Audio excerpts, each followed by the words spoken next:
Students, हम hydrogen के different chemical reactions की बात कर रहे हैं और अब हम देखेंगे कि मेटल्स के साथ जो है वो हाइड्रोजन किस तरह से केमिकली रिएक्ट करती है।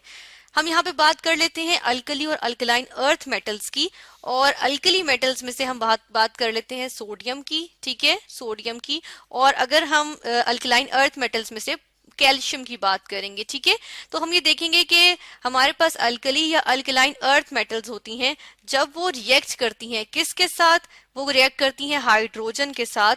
तो ये हमारे पास हाइड्रोजन आ गया। हम पहले देख रहे हैं एक जनरल इक्वेशन, ठीक है, कि जब अल्कली या अल्कलाइन अर्थ मेटल्स, क्योंकि वो बहुत इलेक्ट्रोपॉजिटिव होती हैं और फौरन से जो है वो अपना इलेक्ट्रॉन लूज कर देती हैं, ठीक है। या हम यहाँ पे अल्कली मेटल्स के लिए सोडियम को लिया हुआ है एज रिप्रेजेंटेटिव और कैल्शियम को हमने एज अल्कलाइन अर्थ मेटल का रिप्रेजेंटेटिव लिया हुआ है, ठीक है। तो ये जब अल्कली या alkaline earth metals hydrogen gas के साथ रिएक्ट करती हैं, नॉर्मल टेम्परेचर पे नहीं करती, हीटिंग पे करती हैं, यानी कि हम दे रहे हैं 200 डिग्री सेल्सियस टेम्परेचर। तो हमारे पास क्या होता है, हमारे पास आयोनिक हाइड्राइड बन जाता है। एक एडिशन रिएक्शन हो रहा है, यानी कि जो हमारे पास रिएक्टेंट था या जो मेटल थी वो हाइड्रोजन, और ये दोनों जो रिएक्टेंट्स है वो एड अप हो रहे हैं, ठीक है। और हमारे पास क्या चीज बन रही है, हमारे पास जो प्रोडक्ट बन रही है वो कहलाती है आयोनिक हाइड्राइड्स, ठीक है।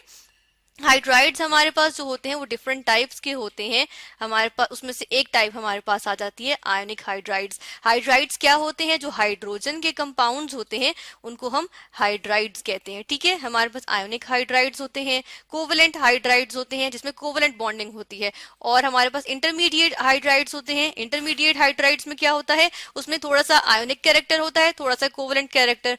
कोवलेंट कैरेक्टर में क्या होती है, शेयरिंग होती है। जबकि आयोनिक हाइड्राइड की अगर हम बात करें तो इसमें हमारे पास क्या आ जाता है, आयोनिक हाइड्राइड में हमारे पास जो है वो हमारे पास आयंस होते हैं, ठीक है, और उसमें हाइड्रोजन। अब आयोनिक हाइड्राइड्स में हम क्या देखते हैं कि हमारे पास जो ये मेटल है ये जो है वो बहुत इलेक्ट्रोपॉजिटिव है, ठीक है, हाइड्रोजन से कई कई गुना ज्यादा इलेक्ट्रोपॉजिटिव है, जिसकी वजह से ये फौरन से अपना इलेक्ट्रॉन लूज कर देने की सलाहियत रखते हैं, जिसको इलेक्ट्रोपॉजिटिविटी कहते हैं, ठीक है। तो ये अपना इलेक्ट्रॉन लूज करेंगे और इन पे पॉजिटिव चार्ज आएगा, और हाइड्राइड में जो हाइड्रोजन होगा हमारे पास उस पे क्या आएगा, उस पे नेगेटिव चार्ज आएगा। यहाँ पे हम जो है वो इसकी अगर हम एग्जांपल देख लें, हम जो है वो जनरल एग्जांपल देख लेते हैं। ये हमारे पास अब जो आई है ये एक एडिशन प्रोडक्ट है जिसको हम कहते हैं आयोनिक हाइड्राइड।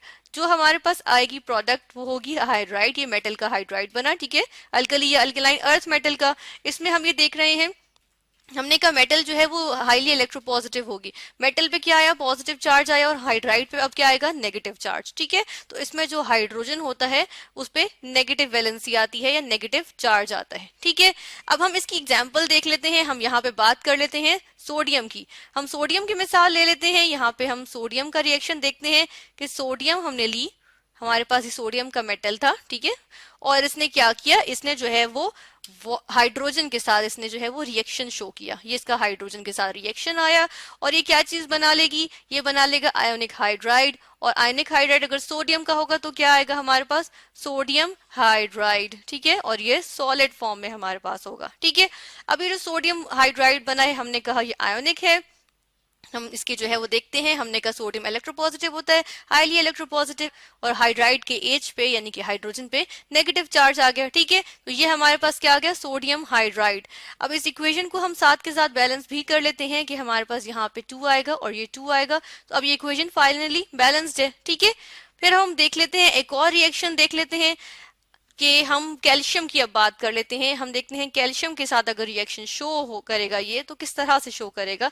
हम यहाँ पे लेते हैं कैल्शियम, ठीक है, हमने अब लिया अल्कलाइन अर्थ मेटल्स में से कैल्शियम लिया। इसका रिएक्शन देखते हैं कि इसने जब हाइड्रोजन के साथ रिएक्ट किया, ये इसने हाइड्रोजन के साथ रिएक्शन शो किया, और क्या होगा, हमारे पास बनेगा आयोनिक हाइड्राइड। इस केस में कौन सा हाइड्राइड बनेगा, कैल्शियम हाइड्राइड, ठीक है, ये हमारे पास आ गया कैल्शियम हाइड्राइड, ठीक है। और ये भी हमारे पास क्या होगा, सॉलिड फॉर्म में होगा, इसको हम कहेंगे कैल्शियम हाइड्राइड, ठीक है। और इसके अभी हम जो है वो देख लेते हैं कि हमारे पास सोडियम कैल्शियम जो होता है वो हमारे पास कौन से ग्रुप में होता है, ग्रुप 2 में होता है, जो कि हमारे पास कौन सा ग्रुप है, अल्कलाइन अर्थ मेटल्स का ग्रुप है। तो इसमें जो ग्रुप 2 होता है तो इसके ऊपर जो वैलेंसी होगी वो भी 2 होगी, और क्योंकि इलेक्ट्रॉन लूज करेगा इसलिए +2 की वैलेंसी होगी, ठीक है। हमने कहा कि ये बहुत इलेक्ट्रोपॉजिटिव एलिमेंट्स होते हैं हमारे पास या मेटल्स होती हैं, ठीक है।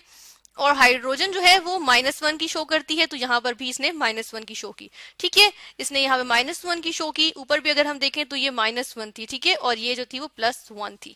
अब यहाँ पे ये -1 है, लेकिन हमारे पास यहाँ 2 हाइड्रोजन है, तो हम देख रहे हैं कि यहाँ पे जो है वो 2 इसके साथ जो है ब्रैकेट में आ जाएगा। ठीक है, तो यानी कि अब ये जो है वो एक न्यूट्रल हमारे पास जो है वो कंपाउंड बन गया है। ठीक है, अब हम देख रहे हैं कि हमारे पास आयोनिक हाइड्राइड बन गया कैल्शियम के केस में भी, और ये इक्वेशन हमारे पास बैलेंस्ड है। ठीक है, तो हमने देखा कि हमारे पास जो अल्कली और अल्कलाइन अर्थ मेटल्स होते हैं वो बहुत इलेक्ट्रोपॉजिटिव होते हैं, इसलिए जब वो हीटिंग पे हाइड्रोजन के साथ रिएक्ट करते हैं, यानी कि हम 200 डिग्री सेल्सियस का टेम्परेचर दे रहे हैं। अब डिग्री सेल्सियस क्या होता है, वो टेम्परेचर को मेजर करने का यूनिट होता है। तो जब हाईली इलेक्ट्रोपॉजिटिव एलिमेंट्स जो होते हैं, सॉरी मेटल्स जो होते हैं, जब वो हाइड्रोजन के साथ रिएक्ट करते हैं, हाइड्रोजन गैस के साथ रिएक्ट करते हैं, तो हमें क्या देते हैं, आयोनिक हाइड्राइड्स। और हाइड्राइड्स क्या होते हैं, हाइड्राइड्स होते हैं हाइड्रोजन के कंपाउंड्स। और हम देख रहे हैं कि यहाँ पे जो आयोनिक हाइड्राइड्स बनते हैं, आयोनिक हाइड्राइड्स में हाइड्रोजन जो होता है उस पर नेगेटिव चार्ज आता है, और जो मेटल होती है हमारे पास उस पर पॉजिटिव चार्ज आता है।